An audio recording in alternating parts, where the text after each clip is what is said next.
ஒரு அடர்ந்த காட்டுக்குள் மனித சத்தமே இல்லாத ஒரு பசுமையான உலகம். அந்த காட்டின் நடுவில் ஒரு அழகான உருவம் இருந்தது. மனித உருவம், ஆனா மனிதரில்லை. அவள் பூமி தாய், இந்த உலகத்தோட உயிர், இந்த இயற்கையோட துடிப்பு. அவள் கண்கள் எப்போதும் மூடியிருக்கும், ஏன்னா அவள் பார்க்கிற காட்சிகள் அவளுக்கே வலி தர்றது. அவள் தலைமுடி மரம், செடி, கொடிகள். அவள் உடம்பே பசுமையால் போர்த்தப்பட்டிருந்தது. ஒவ்வொரு நாளும் அவள் கையிலிருந்து தண்ணீர் ஓடும். அது சாதாரண தண்ணீர் இல்ல, உயிர்களின் கண்ணீர். ஒரு காலத்துல இந்த பூமி ரொம்ப சந்தோஷமா இருந்துச்சு. காடுகள் சிரிச்சது, ஆறுகள் பாடினது, பறவைகள் கனவு கண்டது. அப்போ மனிதனும் இயற்கையோட ஒரு குழந்தைதான். ஆனா காலம் மாறிச்சு. மனிதன் வளர்ந்தான், ஆனா மனசு சுருங்கிச்சு. மரம் வெட்டினான், ஆறு அடைத்தான், மலை உடைத்தான். அவள் ஒவ்வொரு மரம் விழும்போதும் ஒரு கண்ணீர் விட்டாள். வெட்டாதீங்கன்னு கத்த ஆசைப்பட்டாள். ஆனா அவளோட குரல் மனித காதுகளுக்கு இனிமேல் கேக்கல. ஒரு நாள் ஒரு சின்ன குழந்தை இந்த காட்டுக்குள் வந்துச்சு. அவனுக்கு வழி தெரியல. பயம், பசிப்பு. கண்ணீரோட நடந்தான். அவனை பார்த்ததும் அவளோட கண்களிலிருந்து ஒரு சொட்டு தண்ணீர் கீழே விழுந்தது.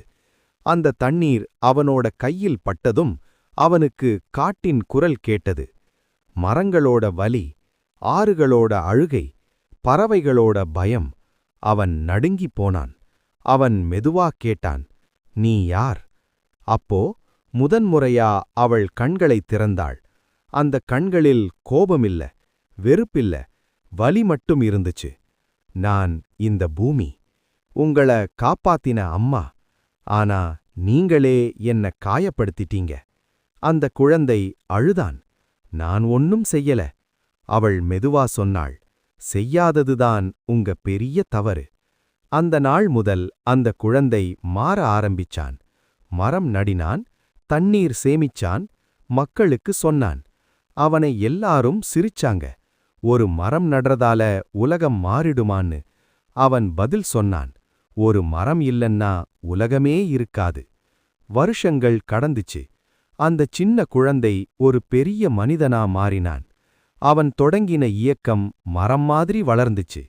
மக்கள் மாறினாங்க. காடுகள் திரும்ப வந்தது. ஆறுகள் உயிர் பெற்றது. அவள் தூரத்துல இருந்து பார்த்தாள். முதன்முறையா அவள் முகத்துல சிறிய புன்னகை வந்துச்சு. அவள் கையிலிருந்து இப்போ கண்ணீர் இல்ல, ஆசிதான் விழுந்தது. இந்த படம் சொல்லும் கடைசி செய்தி, இயற்கை பேசாது, ஆனா அது அழுது கொண்டே இருக்கு. அத கேட்க நமக்கு ஒரு சின்ன மனசு போதும். நம்ம கையில்தான் இருக்கு. அவள் கண்ணீரா வாழணுமா, அவள் புன்னகையா வாழணுமா?